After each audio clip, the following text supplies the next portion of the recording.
वाराणसी के बहुचर्चित ज्ञानवापी परिसर में भारतीय पुरातत्व सर्वेक्षण का सर्वे में वाराणसी कोर्ट ने मुस्लिम पक्ष के एएसआई सर्वे को रोकने की मांग को खारिज कर दिया।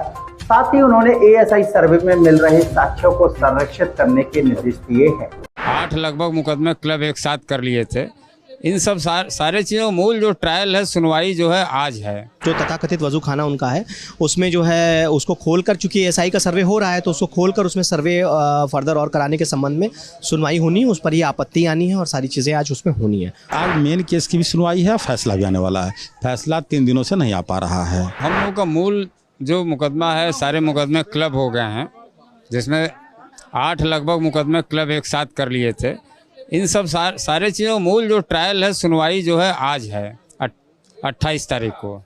अब इस पर तमाम आपत्तियां पड़ी हैं। तमाम हम लोगों का सर्वे जो अधिवक्ता कमिश्नर हुआ था, तमाम मुद्दे पड़े हुए हैं और इन सब चीज़ों पे जो है बिंदु तय करना है कोर्ट को, किस पे सुनवाई होगा। तो आज अब ये हो, अब कोर्ट पहुंचा जाए तब सारी चीज़ें स्पष्ट हो। मेन मुकदमे जो हमारे हैं, जिसमें लीडिंग केस जो है राकेश सिंह वगैरह, जो हमारे 18-22 जो लीडिंग केस है, जिसमें 8 और मुकदमे हैं, तो इन सब चीज़ों पे सुनवाई होती है। तमाम बिंदु हैं। अब कोर्ट में तय होगा कि भाई किन बिंदुओं पर अभी सुनवाई आगे बढ़ाई जाए। अब ये तो कोर्ट बैठे तो फिर हम लोग चला जाए कोर्ट में, तो समझ में आए। सुनवाई वही 2 बजे लंच के बाद हम लोग की सुनवाई होगी। ऐसा है कि 372 का एक प्रार्थना पत्र हम लोगों की है, उस पर सुनवाई लंबित है और आज उसमें जो है बेसिकली एक वजू खाना, जिसमें जो तथाकथित वजू खाना उनका है, उसमें जो है उसको खोलकर, चूंकि एएसआई का सर्वे हो रहा है तो उसको खोलकर उसमें सर्वे फर्दर और कराने के संबंध में सुनवाई होनी है। उस पर ये आपत्ति आनी है और सारी चीज़ें आज उसमें होनी है। और जहाँ तक अब तक होने का सवाल है तो 348 का जो अलाउ हुआ है, तो उसके हिसाब से पूरे जितने एविडेंसेस मिले हैं या मिल रहे हैं या मिलेंगे, उनको प्रिजर्व करने के लिए ऑनरेबल कोर्ट ने ऑर्डर कर दिया है। कमीशन की कार्रवाई देखिए, एक वो तो डिफरेंट सब्जेक्ट है, वो उस पर आपत्ति आना और उस पर कार्रवाई, अभी तो वो डिस्पोजल उसका हुआ ही नहीं है, लेकिन वो डिफरेंट फुटिंग पर है। अभी आज जो पोजीशन है वो 372 का के संबंध में है, जो वजू खाने में, तथाकथित वजू खाने में सर्वे कराने के संबंध में है। आज मेन केस की भी सुनवाई है, फैसला भी आने वाला है। फैसला 3 दिनों से नहीं आ पा रहा है।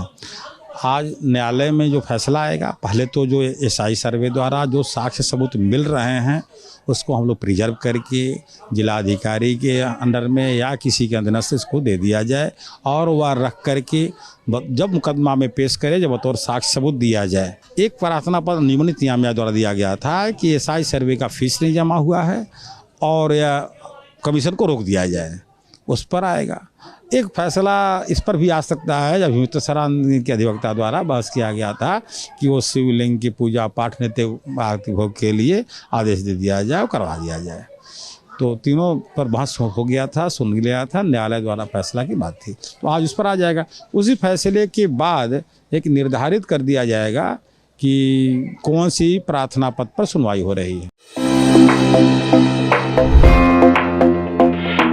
उन्नति की नई ऊंचाइयों को छूता मध्य प्रदेश। औद्योगिक विकास से खुल रहे हैं तरक्की के द्वार। आर्थिक मजबूती से बदलेगी एमपी की तस्वीर।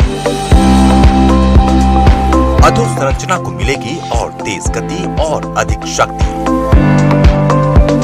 बीपीसीएल की 50,000 करोड़ के निवेश से संवरेगी बुंदेलखंड की तस्वीर। बीना रिफाइनरी परिसर में होगा पेट्रोकेमिकल कॉम्प्लेक्स का भूमि पूजन। उच्च एवं कम घनत्व वाले पॉलीमर का होगा निर्माण। पॉलीमर से जुड़े कच्चे माल का प्रतिवर्ष लगभग 2200 किलो टन होगा उत्पादन। डाउनस्ट्रीम पॉलीमर के क्षेत्र में बढ़ेगा निवेश और आएगी रोजगार क्रांति। मध्य प्रदेश सरकार का संकल्प, निवेश और रोजगार से लाएंगे समृद्धि और खुशहाली।